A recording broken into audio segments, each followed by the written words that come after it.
Hey, good evening, everyone. Welcome to the live stream. Give me a thumbs up if there's audio. Everything doesn't necessarily look right, but I'm in a hotel and it's crazy. So that will be super helpful. I see Sharon was first, Nah Hungry Heath, who was second. But I'm glad to see everybody, and I see Air Fried Auntie has joined us, and Gatekeeper's here. So awesome. Just gonna give it a second and make sure things look right. So, oh, awesome. Thanks for that thumbs up. That helps a lot. Hey, good evening, the Warden and Gretchen and Glenda. So, oh, hi, Sandy. Oh, I'm glad it's your first time. Sorry that it's gonna be a weird live stream. Oh, and I'm glad the volume's good because I don't have my normal equipment. It's actually just a little webcam. Oh, good evening, Visual Keto. Oh, and I have to plug this in. 1 second. So, there we go. Everything has not gone as planned at all. But, so we got to the hotel. This is not the normal hotel we stay in for conventions down here. We're at the Hyatt, and since the last time, which to be fair, it's probably been well over a decade since I've been in this Hyatt, they remodeled the rooms, which, as it turns out, was actually only this winter. And so they put keurigs in instead of the little coffee machines they used to have. I was going to show you guys about how to use the little mesh bags to brew your coffee in those. And how to, because you take it out of the little tea bags or the single serves that they have. Sometimes it's those little slide-in pieces. But as it turns out, I couldn't. And not only that, but the Hyatt is so, I don't know if there's been a massive rash of thieving of keurigs or what. But they've actually got that Keurig machine secured down and hooked up behind the safe that you cannot move. So I can't even bring the Keurig here to show you. So, I just actually made myself a coffee, and then I realized the space here is so tiny that I was worried I would knock it over and spill it. And I didn't want to spill on my laptop because, it's the new one that we replaced. But I'll show you how it brewed up. So, just your standard little hotel coffee. It's Keurig coffee. We did bring the Chemex here, but because the con is long and work in the morning, I was smart enough to take tomorrow off. Earlier today, before I went and finished closing out the convention with the rest of the staff, everything was loaded up and whisked away. So in the morning, I just have to pack up my electronics and the last little dregs of things, and out I go. So I have my little coffee. And I kept enough things that we could make a chaffle. And I don't have nothing for you because, of course, I don't have nothing.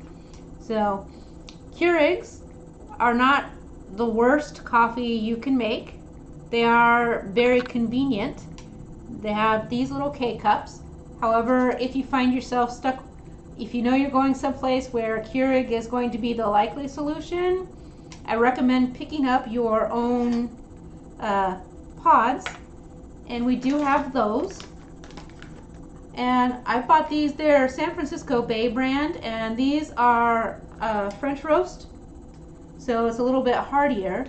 And instead of the plastic container, they actually have a compostable rim and a paper mesh filter. So the important thing about that is that when you have the plastics, when we've talked about, especially with the mocha pot or some of the pour overs about why we swirl and always about bloom and all of that kind of stuff. So these little pods, and the reason your Keurig coffee will often come out puny and weak is because it will go right through here in a channel. I'm just watching all the greetings, and I see Ryquin has joined us, and thanks for telling me not to worry about the lack of equipment. I'm glad to spend time with you guys too. I can tell you I really, really loved the convention. The hotel has been another story. can't help with air fry nanny says they can't get the Keurig to be strong enough for them, and that is true. You won't get a strong cup of coffee. Now, the reason we like to buy these kind of pods is because when you use these plastics, not only are they prone to channeling, they also don't have the same filtering. It's strictly the water just goes, it shoots right through and out. It's meant for speed and convenience. So it's not made for, when they say Keurig, they don't tell you a great cup of coffee. They tell you a convenient cup of coffee, a single cup of coffee, a coffee on the go, coffee for one. Not great cup of coffee or the best cup. So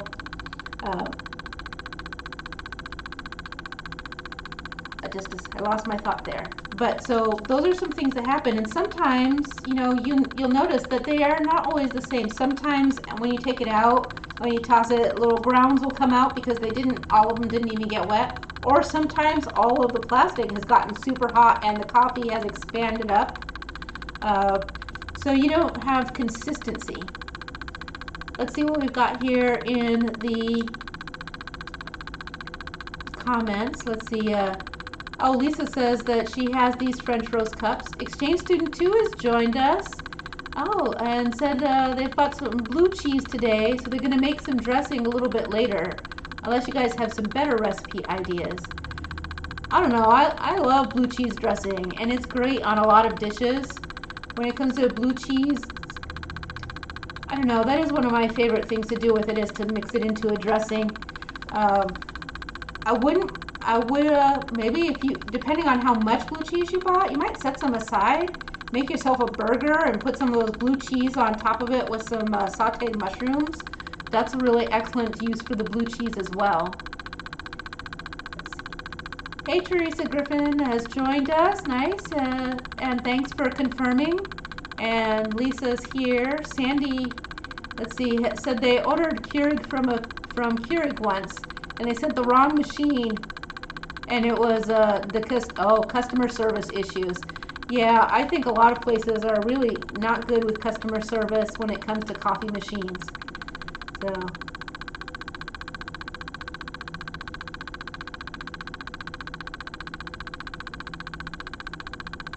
I don't know what kind of clicking it is. I had to pause for a second and listen in the room, and I don't hear it, but it could be the HVAC, and it could just be accustomed to it. In fact, I'm sure that's what it is, because now if I look at my mic or audio over there, it is twitching, so I'm sure it is the HVAC. Unfortunately, I can't do anything about that. Is it real bad? Otherwise, I think we just kind of have to put up with it. It's just one more mark against this hotel. I can't tell you how much it's been irritating me.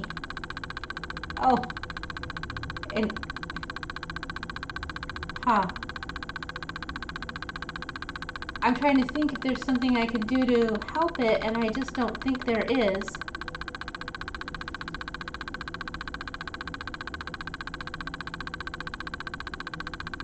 I'm pausing for a second to see if there's anything I can adjust or moving. Yeah, that's my electrolytes. I just moved it. Did that help at all?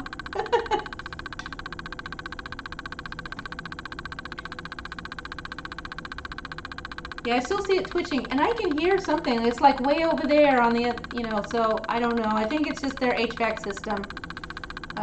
Also, the dash is clicking now because it's heated up. Shall we make a hotel chaffle?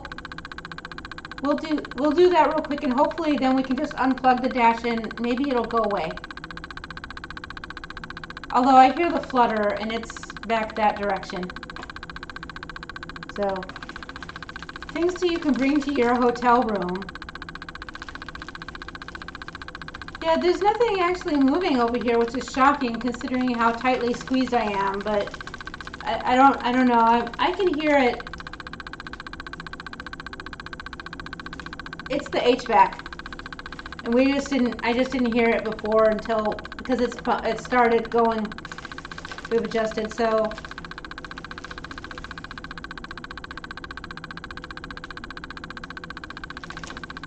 Oh, I'm sorry guys, I don't know what to do about the audio. We won't stay very long tonight. It's obviously just not working out great. Hopefully it will warm up or in here or something. And obviously all my fiddling around with the papers and stuff is not great. This is how I pack my eggs for hotels. And so we'll get a container to put that in. I am going to make a loud crack now to break the egg. So anyway, so it was 1/3 cup of cheese-ish.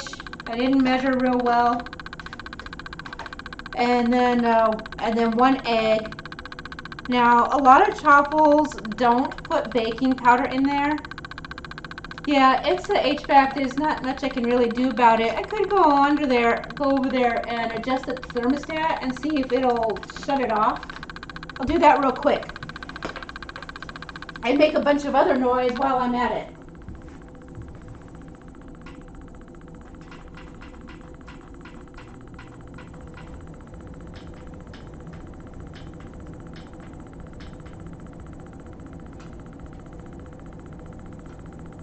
Yeah, that's not working. Even if I push the power button, nothing happens. Oh. I don't know if that'll help or not, but I was able to power it down. I didn't know if the hotel would let that happen.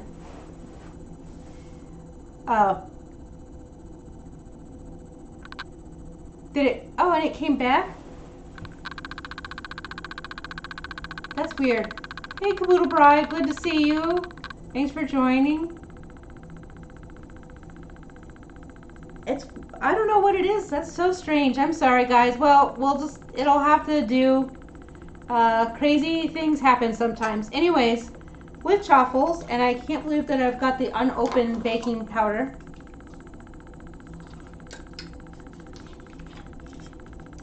So it must be something weird the couch is making happen. That's strange. But anyways, add baking powder to your chaffles, and it helps with the texture at the end. So it's worth taking up the space.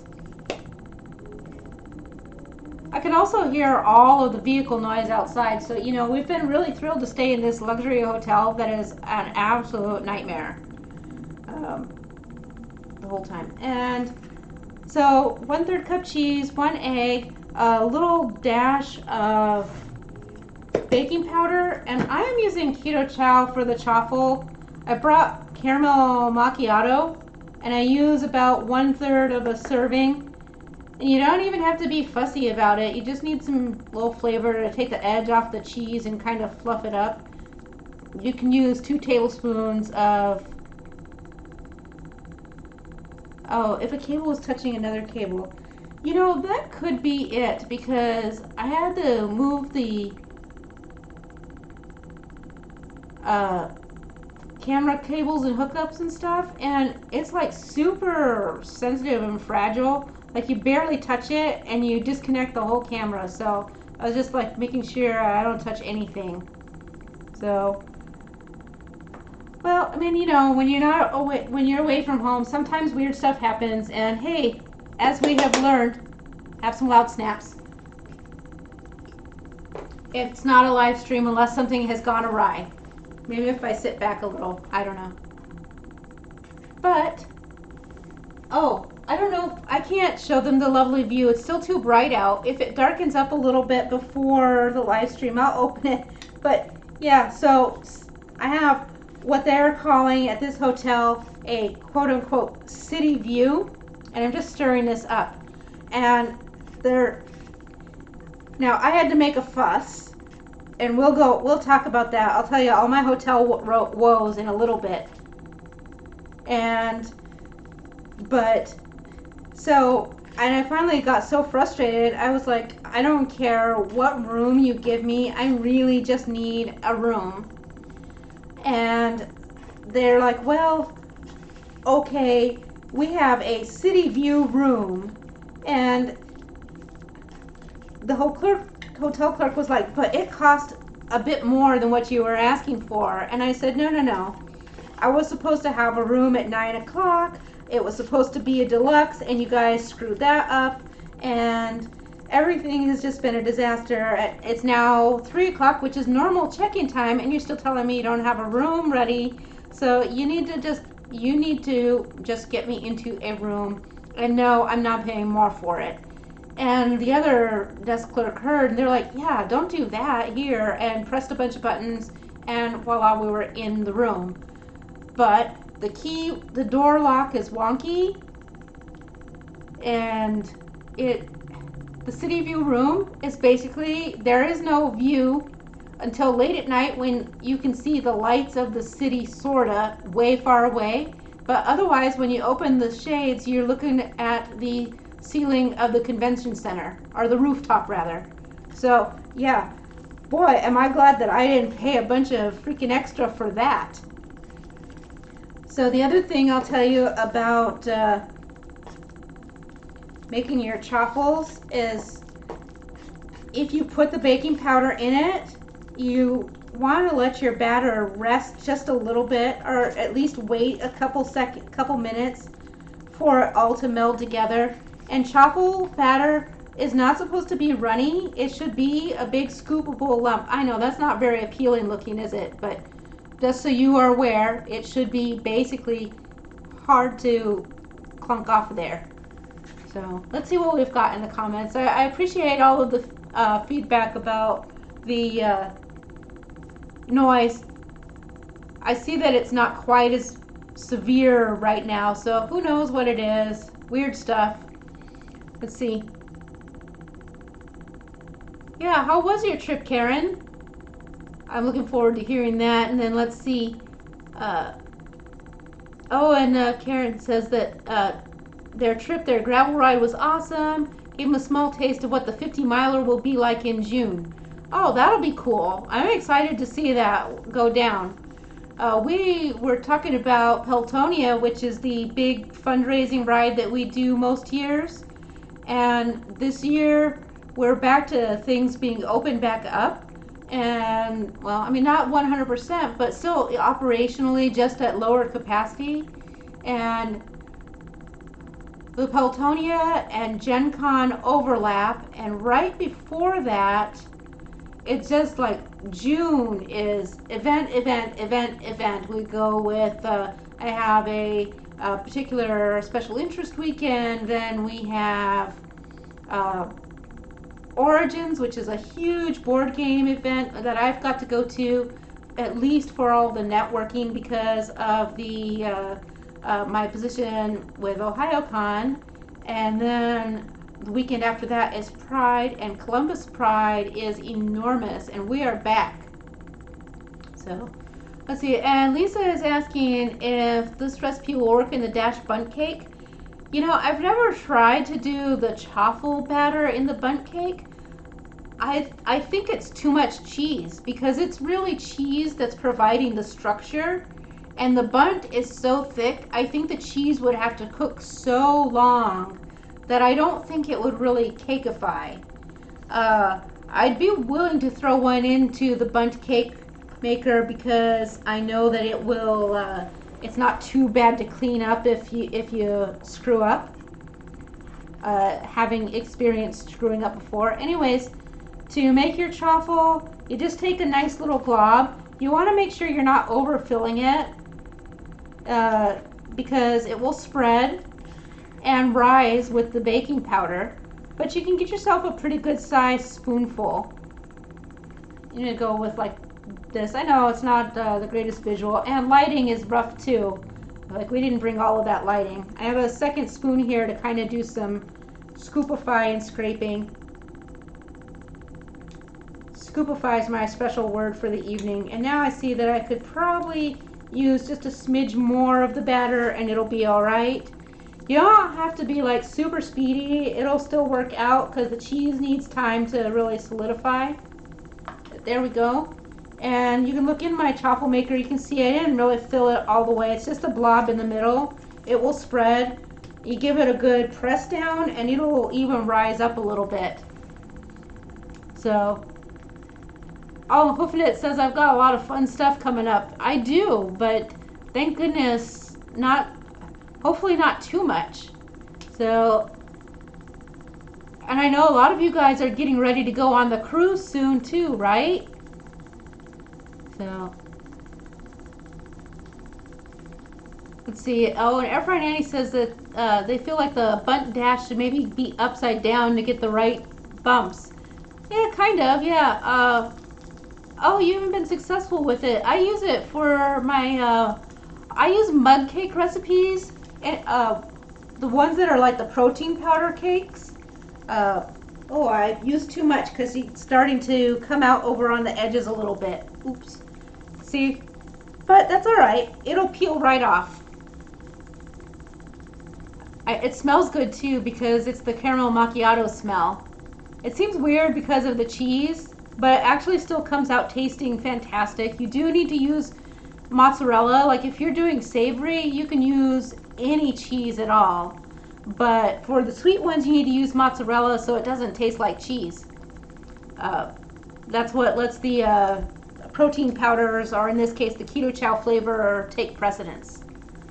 But the mug cake recipes for the protein powder, where it is the scoop of protein powder, an ounce of liquid fat, an ounce of dairy fat like a heavy cream, and 1 egg, that pretty much will cover you for, that will work in the bunt maker. Oh, and your baking powder.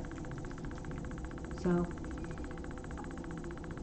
4 days till Keto Salt Lake, 34 days to the low carb cruise. And I don't get to go to either, so I will be so jealous. Hey, and Gigi's here, says good evening.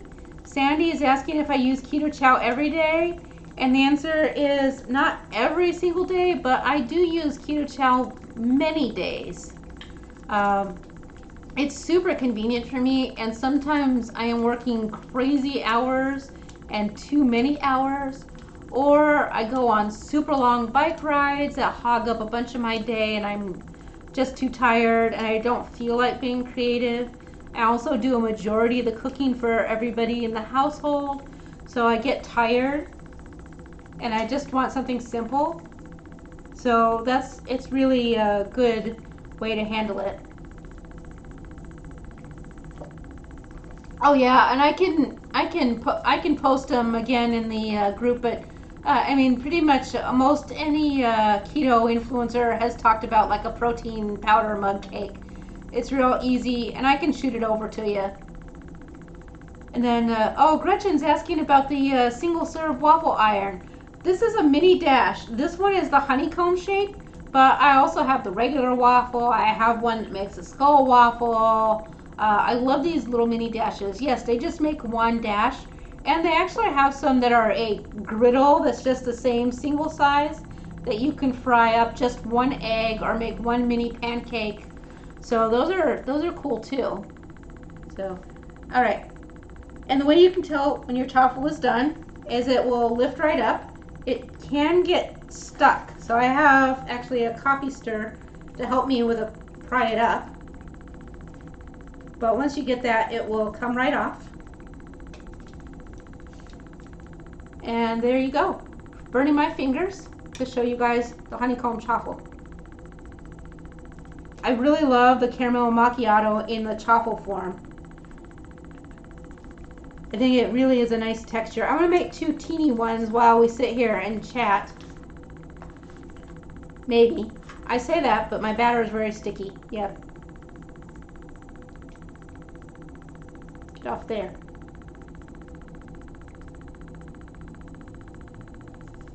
Stick one more on there. So I actually thought I was really only making enough for like 1 chaffle, but I'm making 3. So maybe not completely wonderful chaffles, but they'll be good. And like you saw, it was only like 3 to 4 minutes. You just let it steam up, it clears up. If you start to lift this and it starts to tear in half or looks like it isn't working out, smoosh it back closed and just let it cook longer. Oh, and Air Fry Nanny says she has a dash griddle, a waffle, a grill, a bunt, and the flat cookie honeycomb grogu. You have a chaffle, you have a mini dash problem, just like I do. Oh, the pizzelli. Okay, yeah. And now you guys are going to get a bunch of sizzle. Like, it's really cooking. I knew griddle. Like, I didn't even read the griddle typo, so not a worry. Sharon says in 3 weeks they're flying to California to see their mom. That sounds awesome. There's a lot of parts of California that I really enjoy. Oh, and then Hungry He says, seeing these chaffles makes me want to make the chaffle fries for the Friday night feast video. I vote yes. It's been a while since we've seen those. Now, you can just chow this down. You can put butter and syrup on it, or butter. I don't recommend cream cheese with the caramel macchiato flavor, but it is nice on some of them. I like the caramel macchiato with nut butters. I don't even know if I feel like the nut butter right now though, but I do. We pack these. These are the super fat nut butter packs, and these are not just your regular plain nut butter. Like, you can buy the F-bombs that are strictly nut butter, but the super fat have things mixed into the nut butters. This one is the macadamia MCT plus probiotics. So it has the MCTs added and some probiotics, which is nice for your digestion. By the same token, it doesn't necessarily taste as good as plain nut butter. So, but it is what it is. Let me just take a quick here. Oh, and Sharon says that she's not a coffee drinker, but the caramel macchiato keto chow is their favorite flavor. I really love it. The caramel macchiato, though, reminds me of back in the 80s, and they used to sell, and I think they still sell it, those little cans of the powdered stuff that they called cappuccino, only you knew it was never actually cappuccino. It was super sweet. International Delights. And that's what it reminds me of. And I liked that back in the 80s, so it was like a special treat thing that you would get, and you would pretend that you were fancy even though you were just farm trash. So, it was good. And so that, again, a lot of times you'll find when I talk about flavors that I really enjoy, it's because they evoke a nostalgic memory. And I don't know if that's something that appeals to a lot of people. Oh, Air Fried Annie says international foods, yes. So, and Sharon said that actually she was born and raised in California, grew up in the valley. Nice. And just so you know, like, farm trash is a special kind of farm people, and that was definitely, you know, where we were. Then there's the fancy farm people, and they're not just faking it with the International Delight. So, and Lisa says, yeah, that they felt very bougie drinking the International Delight coffee. Do you guys remember those commercials? They were so hilarious. They made it sound like it was just like, see, I gotta get myself, there you go. I'm gonna have to make myself a container that looks like the International Delight for my caramel macchiato, so I can put it next to the sandwich I'm making with my Grey Poupon. I will have all the rich people things of the 80s. And here is the next chaffle. It's hard for me to peel out because it's hot. There we go. It's always hard to get it right at first, and then once you get it out, it comes right off. You just got to get right under there. I'm not eating this many chaffles, so some of them will wait for the morning. Oh, and Hungry He says here in Houston they have trailer park trash. Yeah, we didn't really have that. That's a more Midwestern thing, I think, for where, from how I was given those kind of stereotypes. They're not true, of course, but you know. And then I have actually not enough for a full chaffle here, but it'll make like a little teeny piece. So I'm just gonna grab up the rest of the batter and we'll be good to go.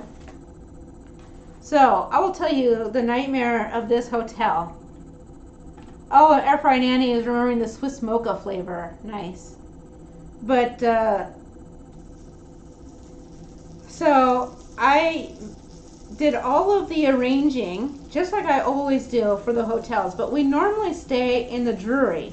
And I mean, I've been staying at the Drury here for conventions for, I don't know, 20 years, and they're familiar with me, they know me. I get in there and I'm always treated basically like royalty, so that's cool. And, you know, is it starting to get like a little bit beat up? Yeah, but it's still really nice and everything is clean. It's just a little bit older. But the rooms are enormous. And you have space.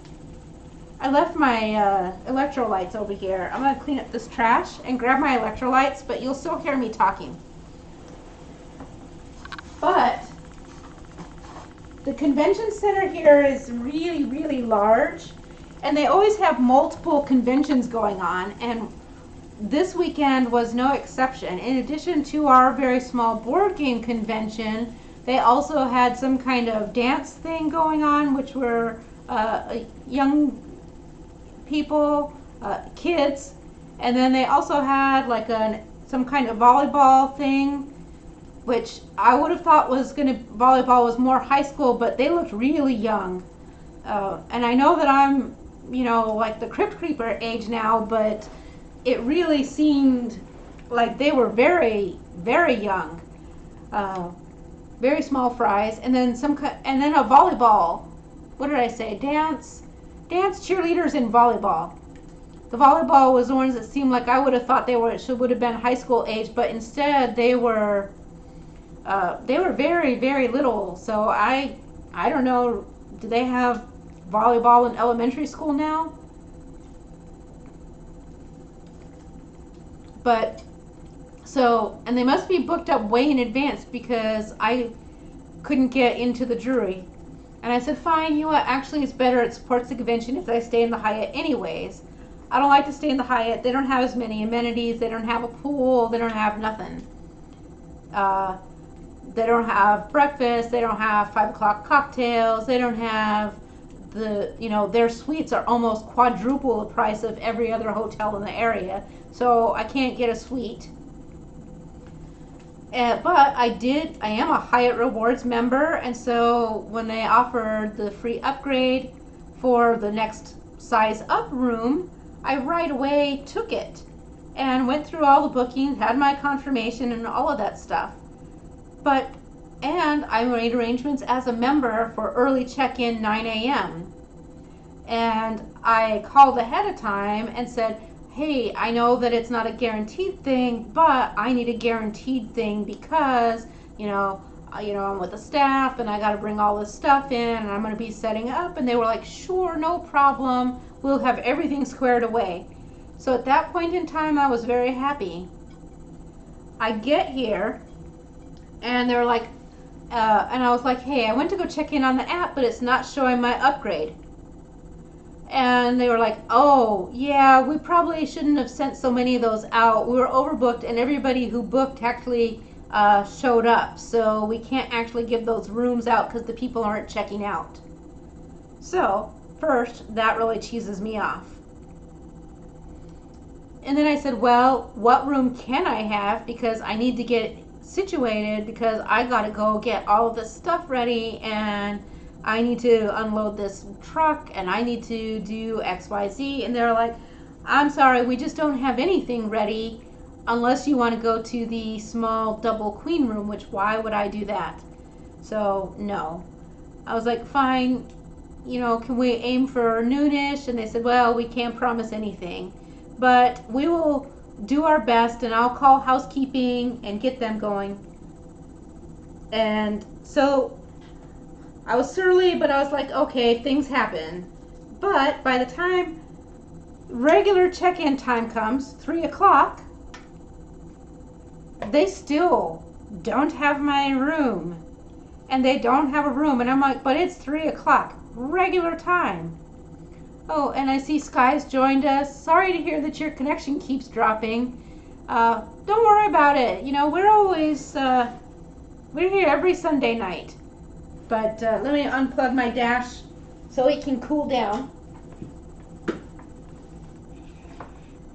The other nice thing about the mozzarella is once you shred it up, if it's not the not the whole fat kind, because you're trying to get the most neutrality out. My dash is not full of grease, which I will say the cheddar and stuff like that I use does get it very greasy. So, oh, and Gretchen says that the whole thing with the booking is very similar to airlines. They sell tickets expecting a certain number of people won't show, so if everyone shows up, they have to work the gate offering vouchers because they can't actually seat everyone. So yeah, I was super peeved already and cranky because I was tired.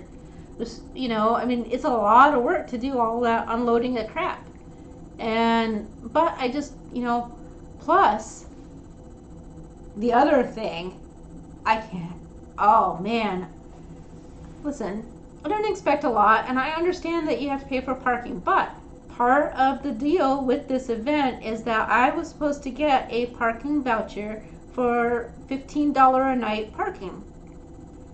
So, to me, that says you ought to be able to park my vehicle, and actually, I shouldn't have to pay extra for valet parking. They should be able to tell me where to park my vehicle and still give me the price.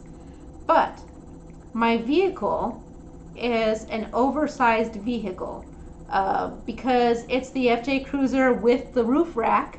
So it's 7 feet 2 inches. This means it doesn't fit in a lot of garages around here. A lot of the garages are short.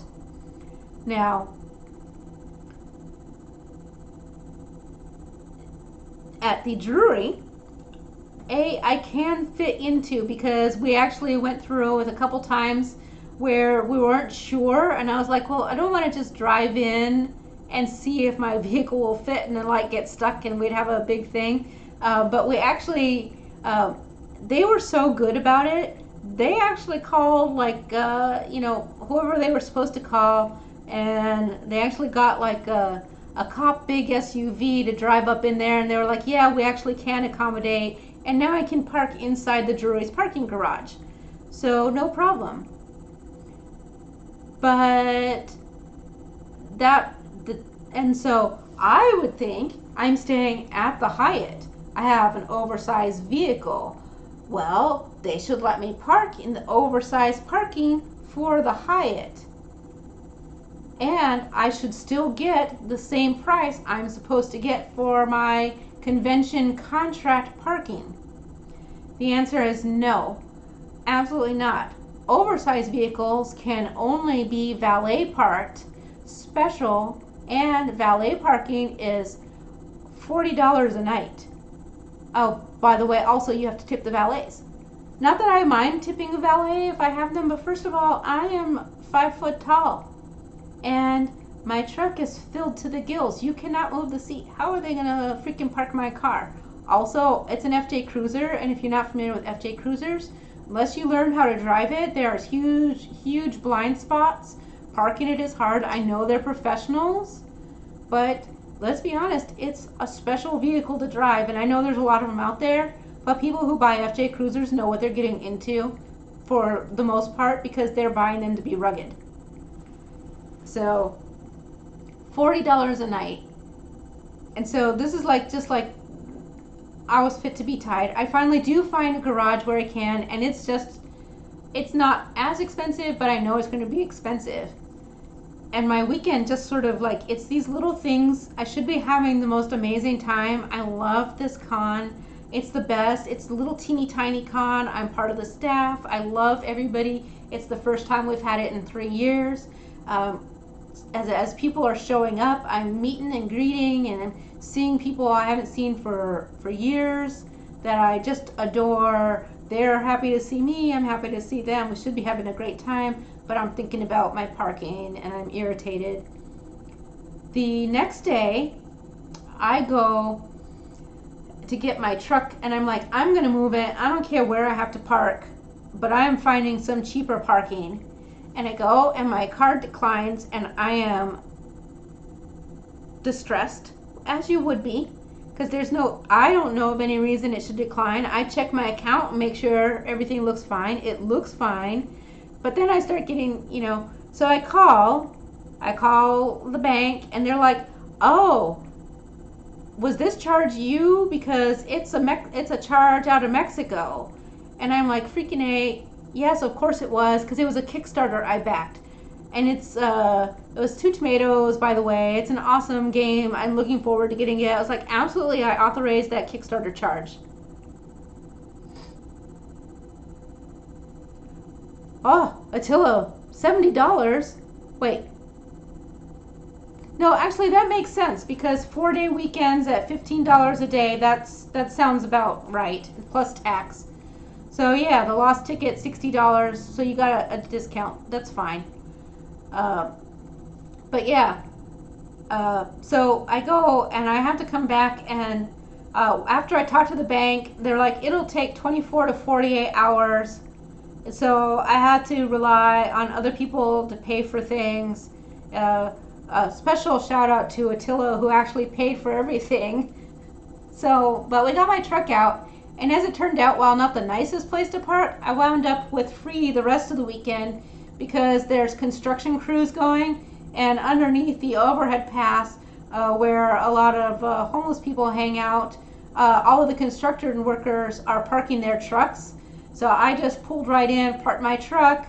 I actually talked to some of the construction workers. They assured me there was no restrictions on the parking, and so I didn't pay, and I wish I had found it earlier. But, so, you know, it sets you in a bad mood, even though everything else is nice. It's the little things that start to bug you. And then, you know, there's the thing like I can't even move the Keurig. I can't rearrange the room the way I like it. So, on the plus side, the gaming was fantastic, and I couldn't have asked for a nicer small con. So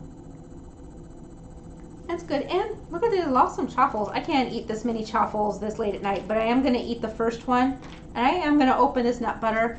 Just, you know, when you get packs of nut butters, regardless of what brand, what kind, what flavor, or what variant, you have to knead the bejesus out of them because they have separated. Just like when you get the jars of the good butter and the oil comes to the top. By the way, special tip for that, if you turn that jar upside down, all the oil will sink to the bottom, so that then when you chunk a knife down into it to get it stirred together, you're bringing the oil up into the butter instead of trying to create holes for it to pour down. I air fry and Auntie Googled my FJ Cruiser, so that's awesome. I still hear, are you guys, is that flutter still happening, or is it less now?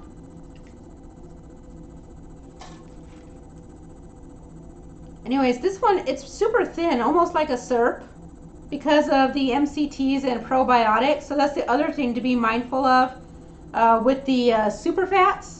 They are not like super thick nut butters. And F-bombs are actually nut butter, even though they're kind of thin. Oh, and air fried Annie, I'm glad I had a life too. I didn't mind that. But that's the other thing. So yesterday we're trying to get on the internet, and the internet is not working.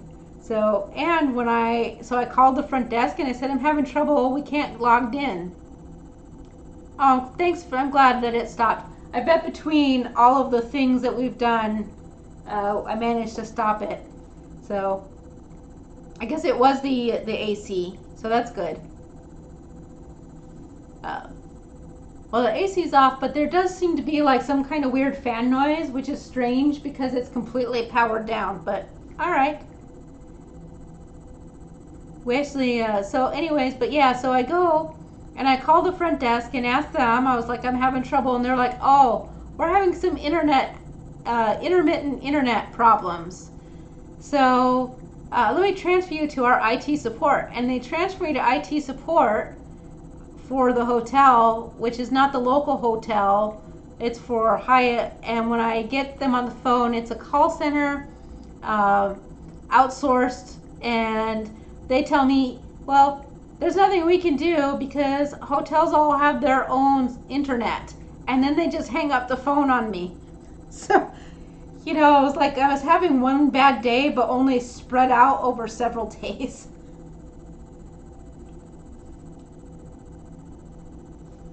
Oh, and actually, is it? Oh, it is. The green in my shirt's doing the green screen thing, which is weird because I don't have a green screen, but let's see what it is. It's still light out. I was going to open the window so you guys could see the lights outside, but it's still light, so we probably won't get to do that.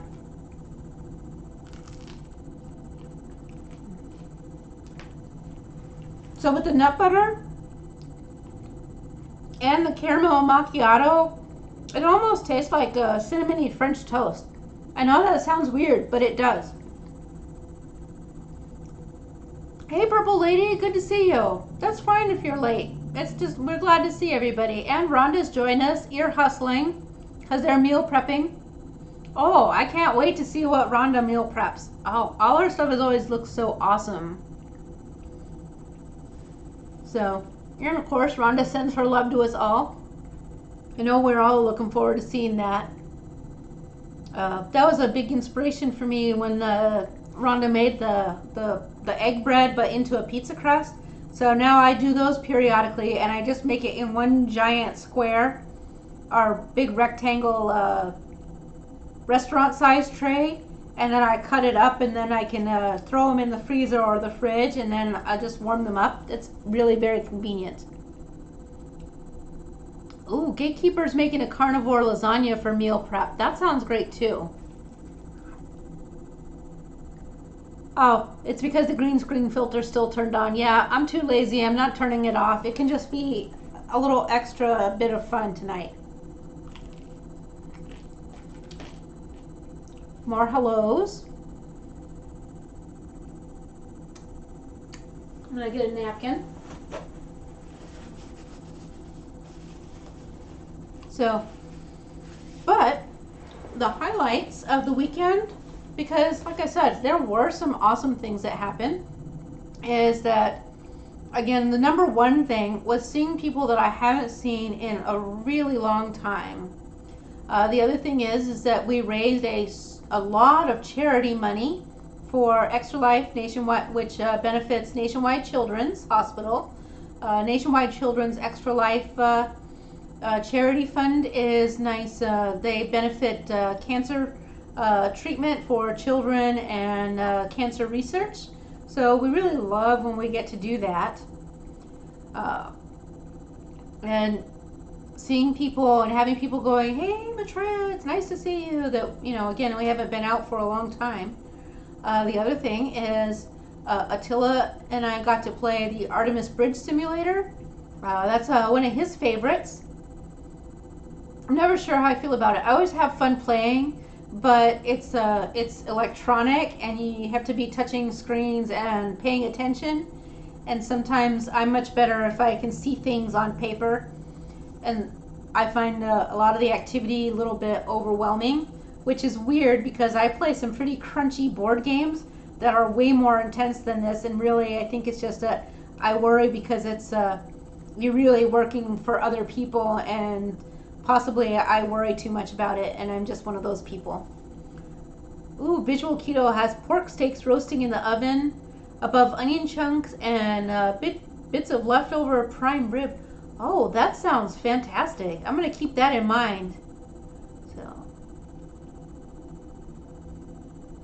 Caboodle Bribe says all the meats, and we agree. So, that's good to hear. And Gatekeeper says there are so many things to try, but there are all kinds of specials, so restraint. Restraint. I don't know if I have much of that. But, yeah. So.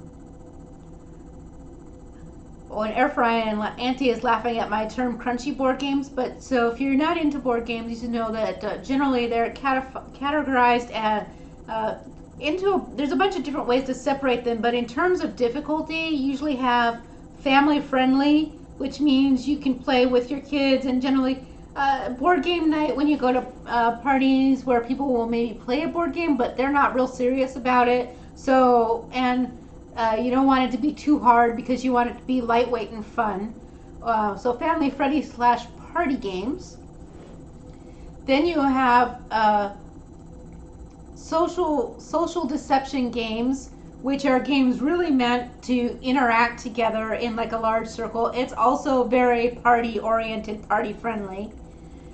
Then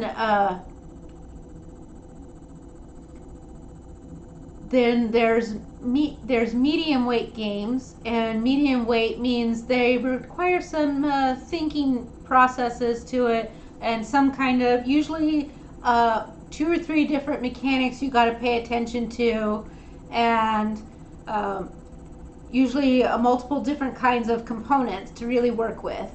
So, and those are pretty good, medium weight. So it takes some effort to learn. You have to really pay attention to play, but it's not difficult. It's just going to take you a couple rounds to catch on. And then there are games called heavyweight, or heavy cardboard, we like to call them. And those are not meant heavy in physical weight. It means these are games that you're going to spend a lot of effort setting up, a lot of effort learning the rules, a lot of effort to play. The rounds and turns take a long time. They're very thinky. You really got to be strategizing, really getting in there deep and meaty. So, and I like to play a lot of those as well. So for me, I play a lot of medium and heavy games. And by crunchy, I mean it's definitely a lot of thinking, plotting, and mathing. Lots of math. One time we tortured Gretchen Dontratter with like a 6-hour game, and I feel bad because I feel like maybe they're never going to want to play games with us again, and maybe we should have gone with one of those mid-weights. But what am I if I'm not a good sadist, right? So good to see the warden returning. And oh, Sharon's running downstairs. Yeah, and Gretchen is mentioning, seeing me play crunchy games that took 2 hours to set up all the chits and tokens. That's what I was just saying. We tortured you with that. I think that was Eclipse with all of the expansions. So yeah, that was great. Oh, and Gatekeeper has worked oodles and oodles too much overtime. I bet you are tired. So, but yeah, so that was the crux of that. I will say that we also we got some of the raffle tickets, and I did win 2 games, so that was cool.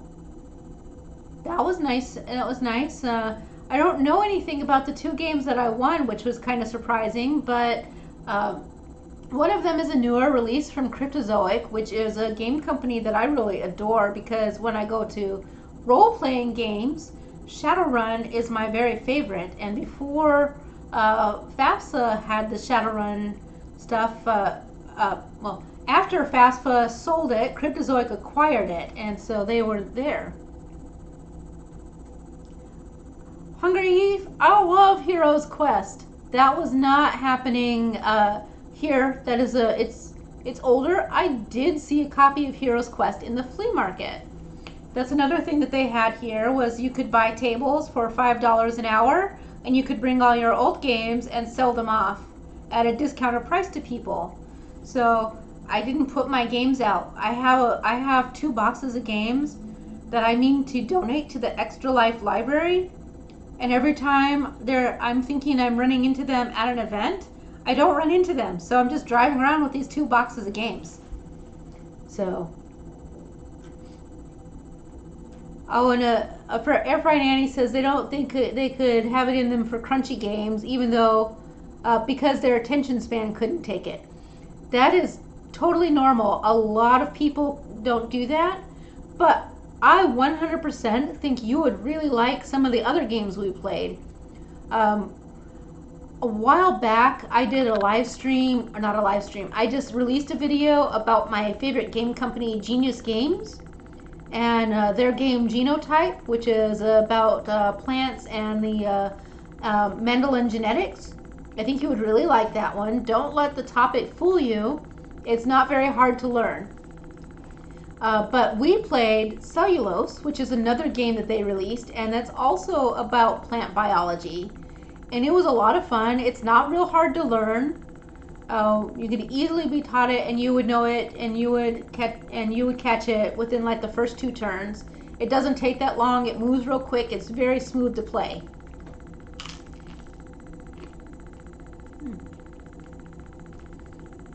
I guess I did want this chaffle. It's really very tasty.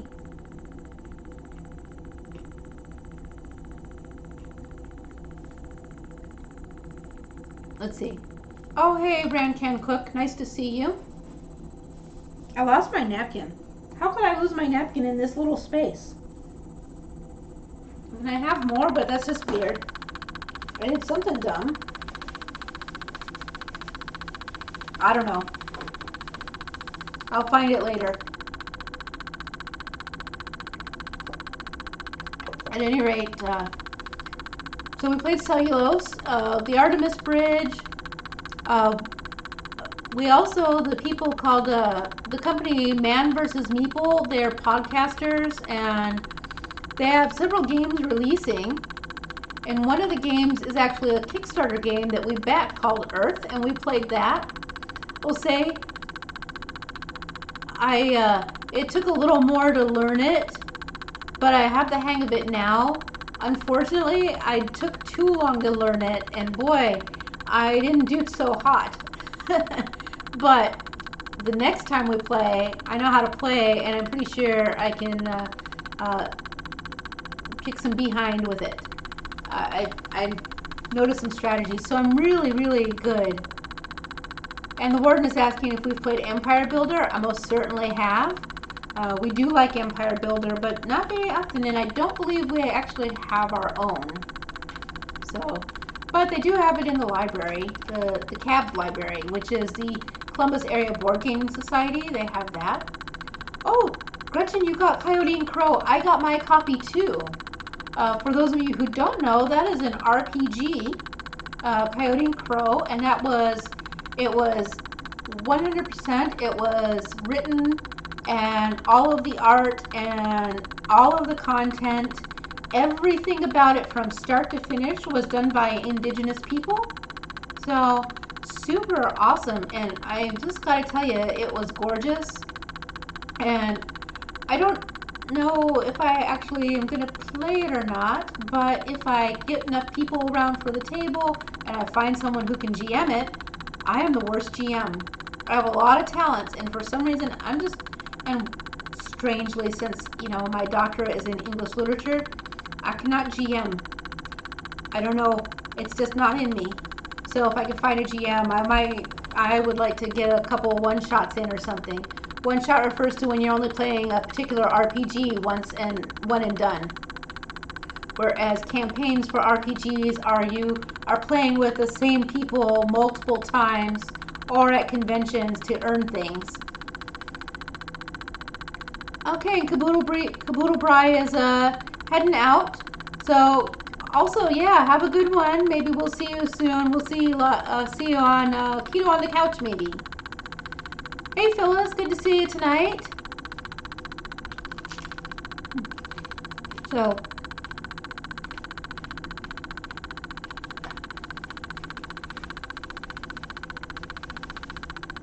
and the warden says they do RPGs, mostly computer ones.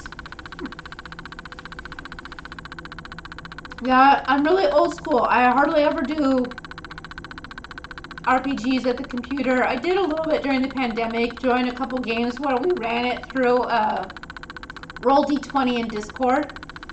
But I like to play at the big table with my paper and our stack of books, and that's the way we used to do it. I also got to spend some time with the people from the local board game store. They were vending. And so we shared some memories about our friend Howard, who passed away earlier this year. Said, yeah, this was usually the con where Howard and I hung out, and we would just play game after game after game. And Howard was awesome because he would spend time with you, but he also made extra effort to pull people in to play games. Like, if he saw someone who looked kind of lost, he would be like, hey, why don't you join us? And pull them in. Or people that sometimes get like lost by the wayside.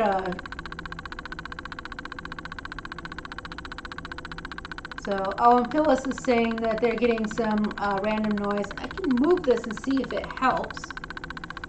But yeah, no, I don't know. We've got some random clicking. You know what? I'll sit back on the couch. That seems to have helped before. Maybe not.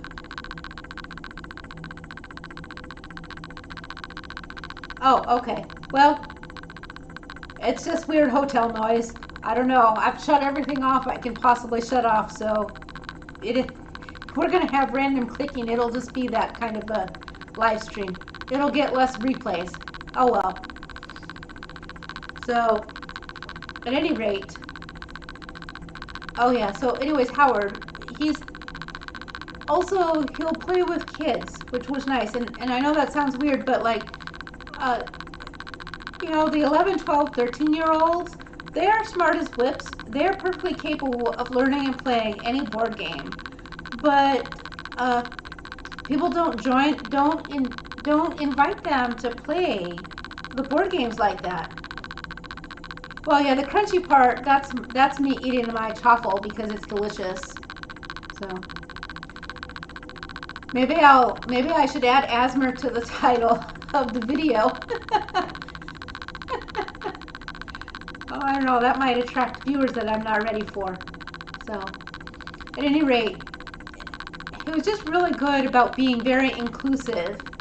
So, you always could at least get time to play games and not feel like you were on the outskirts of everything. And I really, really just loved that. Plus, oh, the patience. He had such patience. So I really did miss that. There were a couple times when I just felt really sad about, you know, not having my good friend there. But I also knew that's not something he would like. He would definitely have been like, why are you not playing games and having fun like you know we would? And by the way, why don't you invite those other people to join you? Now, there was a time where I was feeling pretty cranky about the whole hotel room and the parking and then the bad internet, that I asked Attila, I was like, would you just play with just me and you do a game, and I don't want to talk to other people for a little bit. And by the time we were halfway through the game, I was like, well, I feel better now. So that was good. Oh, and Exchange Student 2 is asking what my favorite board game is. If I've mentioned it, I probably haven't, because you know what happens is we have a lot of board games. I have an entire board game library of about 400 board games. So every time I get one that I enjoy, suddenly it's my new favorite. But I will play again and again and again. I will sit down and play Star Realms anytime. It's super quick little, I kind of call it like the game I like to play between my turns on long games. So, because there are some games, especially here, they actually have a whole room dedicated to it, like called War Games, or just really long games in general, where they have turns that are like half an hour long, etc. And in between those turns, it's very boring to sit through, 6 other people's 30 to 45-minute turns. And so often players get together and do other games on the side. So I like a lot of that. And I will tell you, I definitely did something, because another window just came up. So I don't know if it's something in the mouse, what. But I don't know. It's hard to say. I really love games called worker placement, which these genius games that I'm talking about, the excuse me, cellulose that we played, that's what that is. It's worker placement. And they are, I don't know, I don't think I can explain it without having a board in front of me to show you, but by worker placement, it means everybody has a certain amount of player components, and every time it's your turn you use one, and all of the spaces can only take certain amounts of players. So you have to strategize around, because I use mine, someone else uses theirs, and those spots are gone now, so the next person has to pick from somewhere else, and you have that limited number of people, workers, and so that's how the turns go. So, but yeah. Oh, yeah, the war games, those are intense. They are really, really, they've got like these whole big giant tables, and they've got like fleets, and they're reenactment, and they move things. So, let's see. Gatekeeper is saying, do you think we could leave meats wrapped in the butcher wrap and put them in the freezer in a Ziploc to freeze? They won't be there too long, but won't eat this week. Yes, you can. I would recommend, if you have it, to wrap the butchered papered meat in a saran wrap and then in the Ziploc. But honestly, if you skip that step, if you're going to eat it within like the month or 2 months, it'll be fine. Air fried Annie, I'm saying both war games and board games. War games is a subset of board games, but it's a ginormous thing. They are enormous. They use big giant tables, like 3 of these couches put together. It's a giant map. They're doing a reenactment. They have whole fleets of troops, and they're plotting and planning. It's something to see. That's like 2 steps beyond my heavy games. So. Oh, and Gatekeeper saying within 2 weeks. Oh, yeah, I might not even put it in the Ziploc. I might just toss it right in with the butcher paper. Now, if it has multiple pieces of meat, you might want to double check and make sure that it has pieces of parchment in between the slices. So, because otherwise those slices will all have to thaw apart so you can use them. So, oh, and Rhonda is asking if the games are long like Monopoly. If so, how many games could you play in a day? So I actually, oh, you said the magic word, the Monopoly. So in modern board gaming and in board game enthusiast circles, Monopoly is like a bad word. We don't play Monopoly, and there's not even, I don't even know if there's a copy of Monopoly in the library that they have. I have a copy of Monopoly, but it was a 65th anniversary version, and it's really more to look nice on the shelf. It's not a game that you play because of how wildly unbalanced it is, and basically you can take a couple turns and you could lock the whole board up and make everybody miserable for a really long time. So we refer to Monopoly as the family fight game or the relationship ruining game. So yes, the games are long like Monopoly. They do take several hours, so depending on how long you want to sit at a table, it determines how many games you can play. But like things like what I mentioned, Star Realms, that one's like 30 minutes. You can get through in 30 minutes as long as everybody is not too overthinky with their cards, which you really don't need to be. Oh, and Air Frying Auntie says they used to make things for their brother and his friends for their D&D stuff. Yep. And if you're playing a role-playing game like D&D, the answer is if you do 3 sessions in a day, you're being pretty extreme because you're playing 12 hours worth of games, and that's probably a bit much. An exchange student 2 says they have a Peanuts Snoopy Monopoly and a Star Wars Monopoly. Gretchen Donshredder has. So, Attila, they don't know that, they don't understand that joke. Attila is making a joke saying just get a nice friendly game like Diplomacy.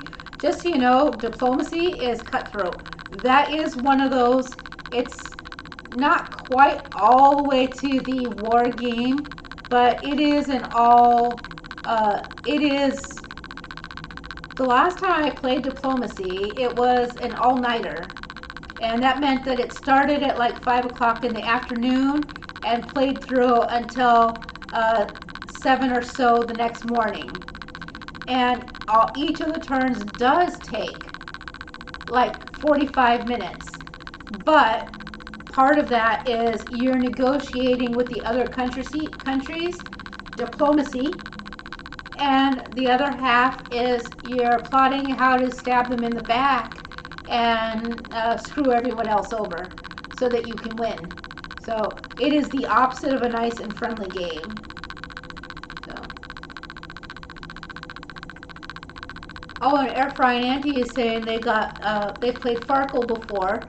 We have some Farkle dice. I don't, but the Ohio Con Library has a couple things full of Farkle. Either that, or we might have given them away this year because they weren't being used. Gretchen Dawntrotter is mentioning Paranoia. That's another good RPG. Sharon says she met her husband while playing D&D. Tomorrow's 40 years when you started dating. Wow.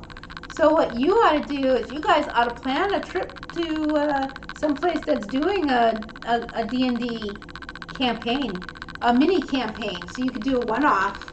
That would be. Say, I'm all nerd. I think that would be fun. So. And Air Frying Annie says they've been playing D&D for years. Let's see. Exchange student says, oh, you had a kitchen accident last week and your thumb got caught. Oh, God. But you didn't have to go to the hospital. Oh, that horrifies me. The mandolins are very scary to me. And I know that they're great. And I know that you have the finger saver. But, man, it does terrify me. Which is weird because, you know, generally, I mean, I have the big meat slicer. I have some very, very sharp knives. And yet, for some reason, I don't know, I'm terrified of cutting myself on a mandolin. I'm really glad that you didn't have to go to the hospital. But, I mean, it could have been much worse. Oh, you've been playing Farkle for years, not D&D for years. Okay, well, that's fine too.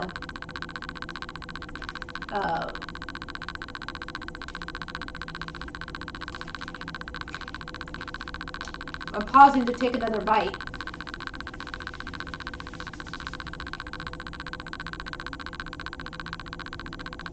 Oh, Exchange Student says they keep the mandolin for onions and sweet potato. That makes sense. Oh, and Lisa says Dash came out with a safe mandolin. That's interesting. And Rhonda says, besides me, that their twin brother is probably one of the biggest game players. He left so many games behind, and eventually she's going to ship them to him. Now, what you ought to do, where did he go? Did he go to Boston, did you say? Because, honestly, we could probably, you know, gamer nerds do a lot of travel. We'd probably be willing to, we might be able to help you. So, but maybe not, because it's pretty hard. I don't know, shipping might be the best thing to do. Oh, Hungry He says he's more worried about cutting himself while cleaning the mandolin than while actually using it. That's valid. Hey, J-Dog. J-Dog said he couldn't find the live. Oh, well, I'm sorry about that. Yeah, I don't know. I tried to post it earlier. Everything has been crazy. Yes, there's a clicking going on, and we don't know I don't know what's causing it, and I see that it's much worse again. I'll sit forward. I don't know. It's still there, but it seems like it lightened up just a smidge. There is a clicking. I don't know what's causing it. It's something weird in the hotel, but it is what it is. Oh, DC. Yeah, unfortunately, that's not... Okay. Yeah, from NOLA to DC might be harder, but it is. It's flowing me... I don't know. That's going to make me crazy now because I cannot for the life of me figure out what would be making that clicking sound. Like... But, oh, that's the other thing that happened with the convention that's actually not the hotel's fault. That was pretty... the directors. So I'm only a show lead, which means, you know, I don't have super responsibility, just some work hour. But I do care about everybody here, and when directors have problems and need extra hands, I'm the extra hand. When a volunteer doesn't show up, you know, that's the show leads to take care to cover and all of that jazz. But you know, when there's little problems, like, you know, it's the middle management of the con. But when I arrived, the other director said, "Hey, the president is ill. Not like COVID or cold sick. Like he got some kind of food poisoning, and he's currently sequestered away in a hotel room, and we can't even get him, you know, cleared out of the hotel room to go home." So, and I guess a lot of stuff, it sort of passed by the next day, but he wasn't better. And he actually like wandered downstairs, asked if someone could help him with like some water and stuff. And then he sat in a chair. You guys, he was white as a sheet. He looked so pale and frail that I was like, oh my God, why did you even get dressed and get out of the bed? But he was being very dedicated to the con, but it caused like a little bit of chaos. And you know, all my mom senses, even though he is my age, were sky high because I saw how frail he looked just from being sick. But by today he came down and all his color was back, and he was like, "Hey, I feel pretty good now." And it's like, yeah, okay, well timed. So, but it was, I really felt for him, man. There's nothing worse than a bout of food poisoning. And then someone found like a bag of his cheesy poofs that he had the first day before he ate the food that gave him food poisoning. And we're like, just throw that away because I'm pretty sure he's never going to touch a cheesy poof again. Ever. So,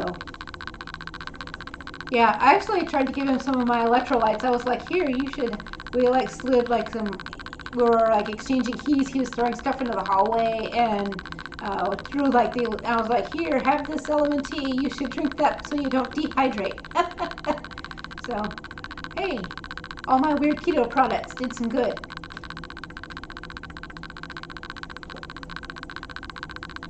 And Gatekeeper, wow, been multitasking. Got the lasagna in the oven, cleaned the litter boxes, laundry going, trash out. Wow, that's pretty impressive because I know we've been yakking for a while here, but not that long.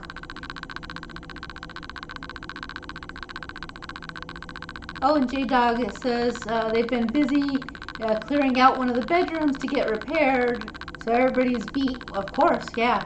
Lots of storage in the storage space, lots of stuff to take to Goodwill. Can't wait till it's done, I bet. So, and it's just one room that has to get remediated, and then the new insulation, drywall, and painting. Oh, but it's going to be Patty's office. Oh, she's going to love that then. It'll be nice when it's done. So, I'm going to look forward to hearing about all the stuff you guys do at Salt Lake. I hope that some things get streamed a little bit. That'll be fun. Oh, you made an idiocracy joke. J-Dog says he just downed his second Zip Fizz. It's got electrolytes. It's what plants crave. I made that joke at least twice this weekend. I love that movie, except for that now sometimes things happen and I have to have that little bit of side eye like, oh no, it's coming true. So,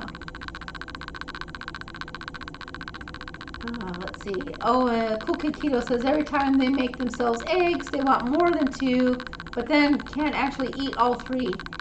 Working on number 3 right now. That one blows me away because I eat like 6 eggs at a time.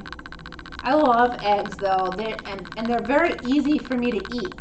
So that's probably why I can eat a lot of them at once. So. Oh, and Air Fried Annie said they made the coconut cake by Wholesome Yum. Oh, I hope that you post a picture so we can and tell us about it. I'm curious about that.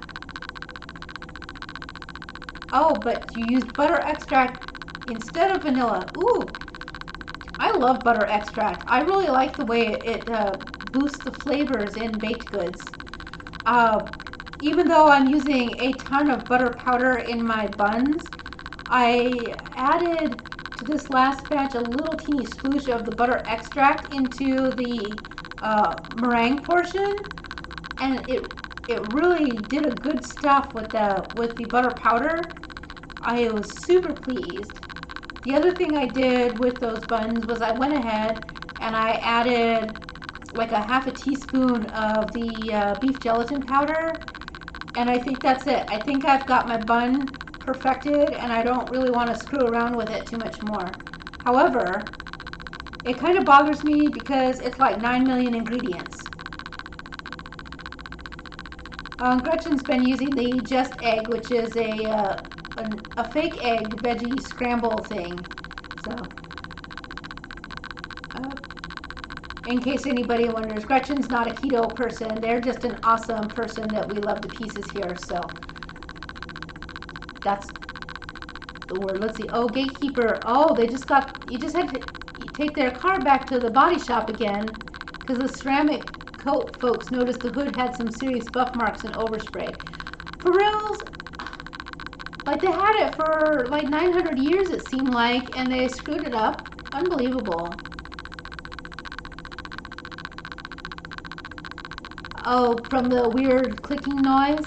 That's making me crazy. I don't know what it is because I actually can't hear it on this end, which tells me it's something strange happening. I do have hear like a whoosh, which is odd since I powered down the HVAC, but there is a whoosh, and I'm guessing it's something to do with that. Or I don't know. Let's see. Let's see. Oh, an exchange student made a braid for mom and dad and doesn't know what they're having because there's nothing to thaw for protein. So they'll probably cook a bacon from the freezer and liver from the freezer. Oh, and they found some homemade keto tortellini. Keto tortellini? You're gonna have to, I'm gonna ask if you would post that because that's so interesting. I never even knew there was a keto tortellini. Now I'm gonna have to Google it later.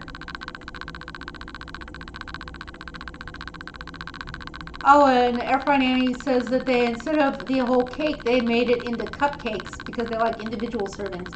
Actually, we prefer cupcakes most of the time as well instead of the whole big cake. I usually make the whole cake when we make that, the pina colada pound cake, but I'm going to be very interested in trying that in cupcake size. I think that might be nice. It might even cook better. And there have been a couple times when I've taken some of the leftover batter and put it in the donut mold, and that's been pretty tasty. So it's just coconut flour, egg, sour cream, butter, and allulose. Huh. I'm going to have to look that up. That sounds pretty good, and it sounds like it would be sturdy enough for a pocket for bike riding.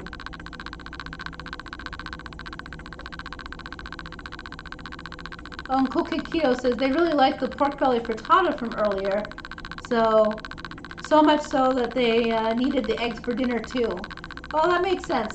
That also makes sense as to why you don't need 3 eggs, because you already had another meal. Usually when I'm like chowing down and want like 6 or 7 eggs, it's usually because the only other thing I've had was like a keto chow really early in the morning. So that's probably the difference. Guys, I'm going to go investigate this sound and see if I can figure it out. We're close to time on the live stream. It's a few minutes early, but I can't tell you how much I appreciated seeing you all and chatting with you all, sharing the keto chow chaffle with you, telling you a little bit about the Keurig pods. Oh, one last thing. I mentioned about these filters, getting the ones with the paper mesh filter instead of these. I never did get around to telling you that the benefit and why this will make you a slightly better brew. Oh, thanks for posting that link. Is because in addition to preventing the channeling, which will happen a lot in these plastic containers, the paper filter will catch more of the microfines, allow the grinds to expand a little bit more, and absorb the water for a better extraction, and they filter out the oils better, whereas here everything is just rushed through the pod. So that's the piece that I forgot to tell you about with these paper filters to make you a better Keurig cup. So, like I said, I know the San Francisco Bay brand, and we really like it, so it's the one that we buy the most often. But I know there are other brands that have this style, and I'll hold it up to the camera so you can see what it looks like again. The other thing about this San Francisco Bay brand is that since this is compostable, while it's not, you can't throw it into your compost bucket, you do still have to take it to like places where they take plastic bags for recycle. So there we go. That's the big finish, I guess, on the Keurig K-Cup. You heard me complain and kvetch about the hotel, which, by the way, the room itself is actually fairly nice. I'll give them that. The room is nice. It's smaller than I'm used to. It's just their customer service that really needs some work. So, all right. Good night, everybody. Have a good one, and I will see hopefully a bunch of you tomorrow for Keto on the Couch. Have a good one. Bye-bye. Oh, I'll answer that. Let's see. Keurig doesn't have the little scan squares to prevent alternative pod use. No, they don't. You can add, and actually there are Keurig branded reusable cups. So those are great if you have a special coffee you like. I swear I'm really leaving by it, guys, but I'm going to answer this last question. And I will also tell you that really it's a one way. It's just the hot water shooting out. So that's it for the Keurig. And that's the reason that Nespresso coffee is better, because Nespresso can regulate by, according to the barcode they read on the pods, the temperature of the water, the speed of the water, and how much, etc., etc. So it's just got superior technology. All right, good night for reals. Bye-bye.